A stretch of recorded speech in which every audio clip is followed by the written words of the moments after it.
नमस्ते। ओम। आपके अपने YouTube चैनल में आपका फिर से एक बार स्वागत है। आज मैं बात करने जा रहा हूँ कि इस्लामिक जिहाद और लूट खसोट का सच आखिर क्या। धर्म की किसी भी परिभाषा के अनुसार निरीह और निर्दोष लोगों की संपत्ति को हड़पना या हत्या आदि कर देना सर्वथा गलत माना गया है, परंतु जिहाद के अंदर इसकी परिभाषा कुछ और ही है। जिहाद इसकी अनुमति प्रदान करता है अगर लूटने वाला कोई गैर इस्लामिक है तो उसकी संपत्ति को लूटने में किसी प्रकार की कोई भी बुराई नहीं है। यहाँ तक कि इनके धर्म गुरु खलीफा ने तो इस्लामिक आक्रांताओं के लिए यह तक नियम बना दिया था कि जो गैर इस्लामिक लोगों की धन संपत्ति को लूटेगा तो उनका 5वां भाग खलीफा को जाएगा और बाकी सब लूटकर्ता के पास रहेगा।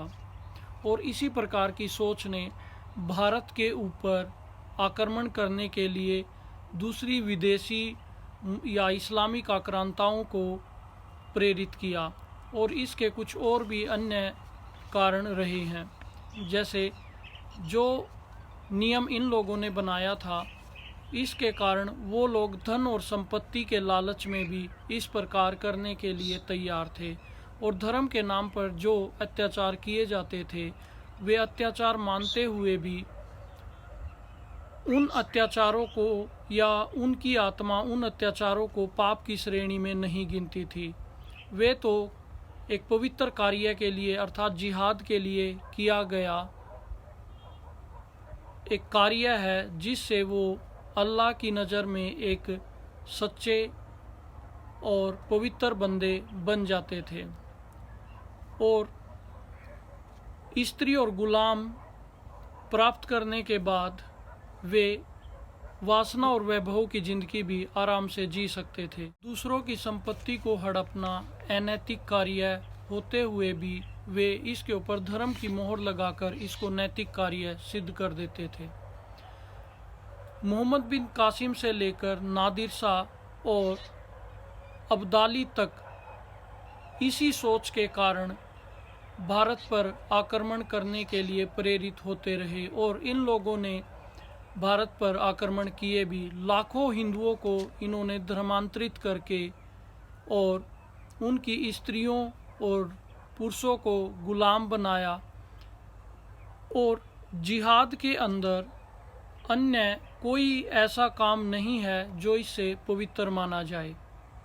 और जो लोग जिहाद यानी कि धर्म युद्ध करते थे, उनको मुजाहिद के नाम से पुकारा जाता था, और मुजाहिद के लिए जन्नत मिलना तो निश्चित ही था। लूट का एक उदाहरण अल बिदोरी की फतूह उल बुल्दन में मोहम्मद बिन कासिम की सेना के विषय में आता है। कासिम की सेना जैसे ही देवालियापुर या कराची किले में पहुंची, उन्होंने कत्लेआम, सीलभंग, लूटपाट और मदन उत्सव मनाया।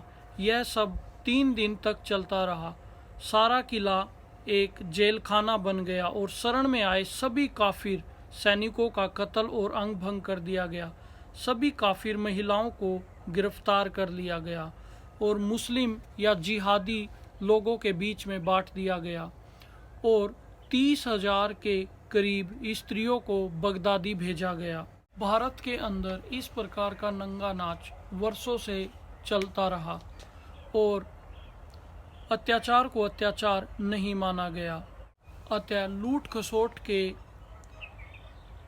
इस काम को धर्मांतरण का दूसरा नाम माना जा सकता है। निरीह और निर्दोष लोगों की संपत्ति को इस प्रकार से हड़पना किसी भी रूप से उचित नहीं ठहराया जा सकता था, लेकिन यह लगातार चल रहा था। किसी व्यक्ति को इसलिए मारा जाए कि वह उनकी धर्म पुस्तक को नहीं मानता, तो यही तो सांप्रदायिकता है। और इस प्रकार की शिक्षा देने वाली पुस्तक, चाहे वह किसी भी धर्म की क्यों ना हो, उन सबको सांप्रदायिक मानना चाहिए।